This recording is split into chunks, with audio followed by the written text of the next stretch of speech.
Hello, my name is Jean Luddy, and I'm the Museum Director for the Vernon Historical Society, and I'm very happy to be able to explain to you about our newspaper digitization project. And in this project, we will take microfilmed copies of our hard copies of our local newspapers, and the microfilm copies will be scanned and uploaded into the Connecticut Digital Archive. But I want to start by showing you the original papers and why it is so important to have this content in a digital format.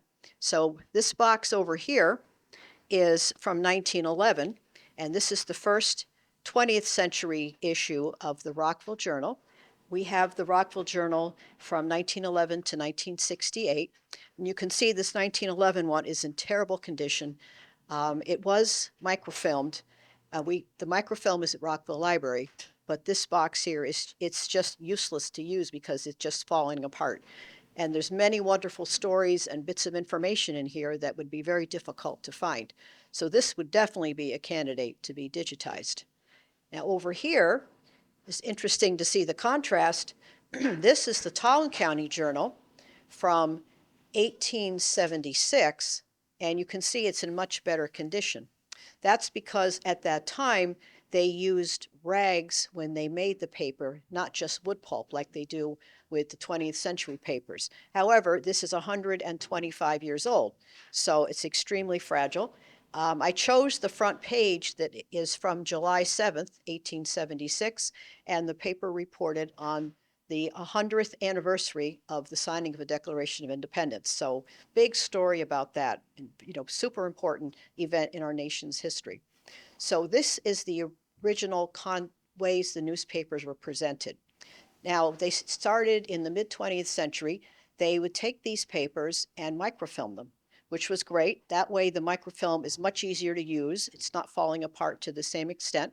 So what I want to show you now is a microfilm reader. So this is a microfilm reader, and the microfilm, which is a type of film, pull that out a little bit so you can see it, is, I'll take it out when I'm done here. But anyway, it's the papers, individual pieces of paper are on the film. You put it in the reader, and then you slide it here, and let's see. Now, generations of college students from the 20th century will remember using a microfilm reader. Now, this particular unit normally has a printer with it, but I don't have that. But this was how you could see the papers. This particular issue is from 1954, and it's so much fun to look in the papers because of the things you find. This is the 1954 Cadillac, style to be copied for years to come.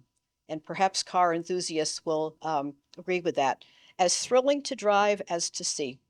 But there's all kinds of information in the papers. You have here ads from the supermarket, and then you can, they'll build you a garage for your house. This is the era of the baby boom and the new houses. This is the A&P. So this is just little bits of information that you can find. The papers are great for historical facts, genealogy, current events, local events in town, just a wealth of information. So the problem with microfilm is the microfilm itself is pretty sturdy, but the technology has changed, and it's very hard to get one of these machines. There was one at Rockville Library that they used for many years, but when we started our project, it lasted for a while, but then it died. So I had to find libraries that were getting rid of their microfilm readers, which a lot of them are just tossing them out. So we did get two more, one for here, one for Rockville Library. But this is a vanishing technology. So we do need to get this digitized, or this information will be lost. Because once these readers are out of circulation, then you can't really look at on the microfilm.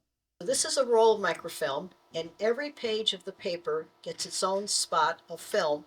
And it starts out when they tell you the range of months, and then you go through, and you can see each particular issue, each particular page of an issue.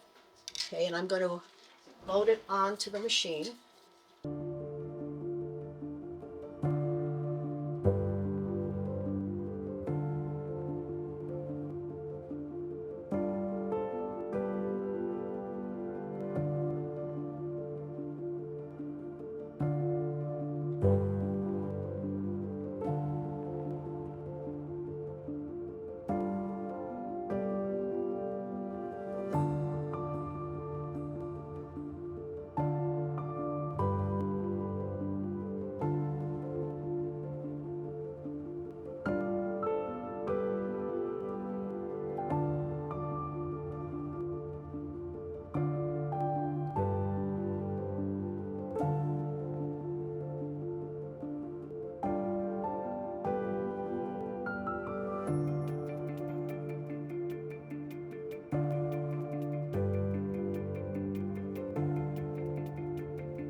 this is for let's see, NHC, and this is the TV listing. I guess they didn't have TV guides, but famous show Cavalcade of Stars with no, Sid Caesar, and then they had Captain Midnight, really, really old shows, Cook LaFran and Ollie. So anybody from the 60s will really like this. Ozzie and Harriet, Fireside Theater, um, Eddie Fisher, The Camel News Caravan, I Love Lucy.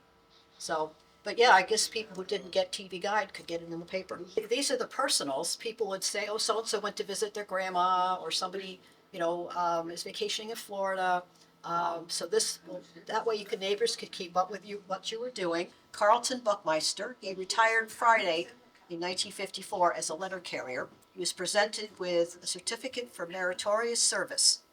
So Bucky, the singing mailman. So when we started this project, we got a grant from the Connecticut Humanities to hire a digital consultant, and she's an archivist, and she has worked on these kinds of digitization projects before, and she said what we should do is kind of do a quality control before we send the reels to New England Micrographics, who is going to convert the microfilm to digital files. And what that meant was we were going to collate. And that's where we would use these sheets and we would fill out one sheet for, one collection of sheets for each reel of microfilm. So you would basically look through and make sure the microfilm is in order, the pages aren't backwards, upside down, tilted, anything like that, and we make notes on the paper. So when Nicole, our consultant, gets the digital scans back, she will take these collation sheets and do quality control and make sure that New England Micrographics made the necessary corrections. So this allows her to know ahead of time what kinds of problems are showing up. And there's been a couple of times where there's missing issues, or there was one where the microfilm was wound on backwards. So, we can identify these problems before it happens. So we have a very dedicated group of collators that work here or at Rockville Library. And we figured out that it takes about 2 or 3 hours to do each reel. This particular reel has 2 years. Some reels have 1 year. The reels from the early 1870s and 1880s have 4 or 5 years on a reel. So it varies, but the problem is it's so easy to get distracted and start finding interesting and cool articles and fun things, but we power through. It has across the top the dates covered on that particular reel, and then each issue, January 7th, January 14th, and any problems that we've noted. There's 8 pages for these issues. Sometimes in December you would find 16 pages because of the Christmas issue, but that will allow our consultant to kind of keep track of how the papers look and is there anything that needs to be corrected by the microfilm scanning company. So it's very interesting to see different things that pop up, and we find all kinds of stories that appeal to us. But Kate, one of our collators, found an amazing story from the Rockville Journal back in the 1920s, and it was a story about Zig's Run, and I don't remember his last name, but his first name was Zygmunt. And he worked at the mills in Talcottville, which is down where still Talcottville section today. And this was like in probably the late 20s, early 30s. And his friends bet him that he could not run from the mill in Talcottville to the center of Rockville. And he said, yes, I can. And they said, no, you can't. So they set up a bet, and he was willing to do this. So it was where Zig went for his run, and they followed him in their car to make sure he got there. And he made it in less time than he said he was going to, so he won the bet. The point being that he did this after working in the mills all day. So he was quite a good runner. And so Kate is in a running group herself, and she really thought this was really an interesting story. And she dug deeper and found out that Zygmunt's family still lived in town. He is gone, but his daughter is still there. And so the running group contacted her and said, we would like to do a run in his memory. And she was very touched. And they asked, we would like to raise money and give it to a charity that he would have liked. And she said, well, we never knew this story. Nobody ever told her. So they decided that he had been a veteran in World War II, and they would like the money to go to a veterans project. So they did the run, they raised some money, and the family came and they did the dedication. So this little story was just sitting quietly by itself on a page, and until somebody saw it and knew how to take it and run with it, metaphor. Anyway, it is just one example of some of the wonderful stories that are yet to be discovered. I'm John Rowe. I have been doing local history research for about the last 15 years. I have no official position in the library or in the Historical Society, but I work with Gene on a lot of projects, including the Digitization project, and I do a number of talks and writing and research, and have a website which covers a lot of the town. And investigating a lot of the old people in town and learning more about them, I find the newspapers are invaluable for genealogists as well as historians. I did a talk on Sunday about Count Hans Munchau, who was a real character in town, in that he married a woman 25 years older than him, used her money to build Valley Falls Farm. If you've seen that, it's a historic European type farm. And he fled town when he ran out of money, took his secretary, and disappeared. And stories they had at the time when you started researching them was very, very thin. They knew very little about him. They don't know what happened to him when he disappeared. Where did he go? His poor wife was left, lost everything, they said in the papers. There was a big article which was very helpful in the Hartford Courant. And locally, they copied the same one here pretty much. Using newspapers and some other online resources, I could track that he went to Texas, had a couple children, moved back to New York City, got involved in a lot of crime there, swindles and type of things over the years. I was eventually sent to Sing Sing, and very interesting. But you get a lot of those are kind of the broad strokes. But from going through these newspapers, you can get a lot of detail. The the years he was here, 1913 to 1910 to 1913, were that kind of newspaper. I can't go through that and find anything. Find a few things, but they're little interesting tidbits they put in. They will have something like Vernon Center and Rockville, and they will have separate columns every time, like stringers do them.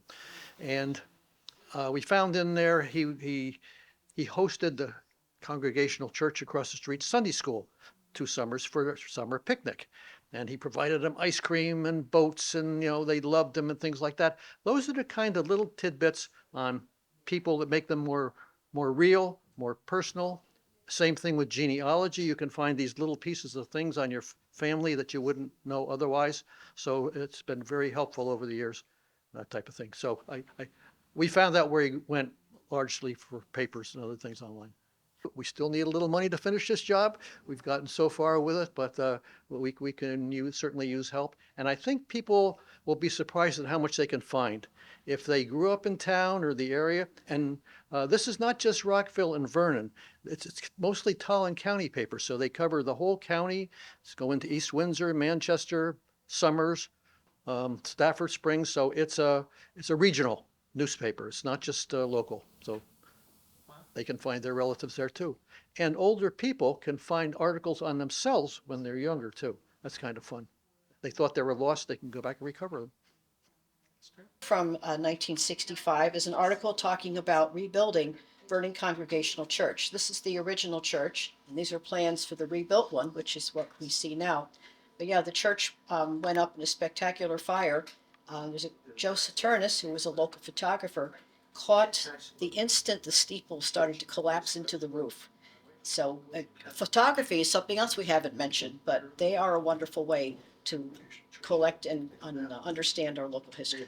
All right, here's another page for our fashionistas, the latest styles from 1965. And you can see men, women, and children.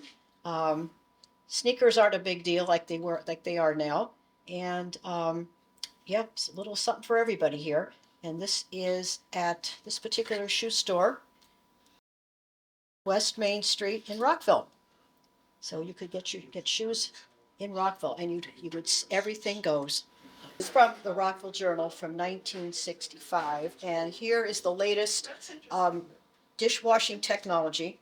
Top loading. I don't think the apron came with it, but you've got your refrigerator, stove, Goddier's, which was a local business at the time, You know, these are great resources for economic history, social history, trends, this kind of thing. And it's all how you find it and you interpret it, and it's amazing what you can figure out.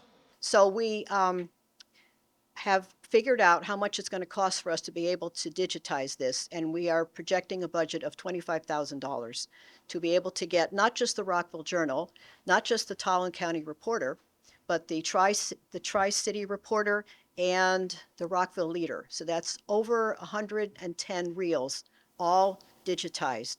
These will then be shared up, these will be uploaded to the Connecticut Digital Archive, which is affiliated with UConn. So people can search this anytime, anywhere for free. So this is our plan, and we have started fundraising. And if you go to our website, there's a link where you can click and learn more about the project, a little more in depth. And at the bottom, there's a place you can donate via PayPal to help us, or we still take checks by mail, so whatever. But we are really hoping to get the community behind us, so people will recognize that their history will be accessible to them as well. So anything you can do will be greatly appreciated.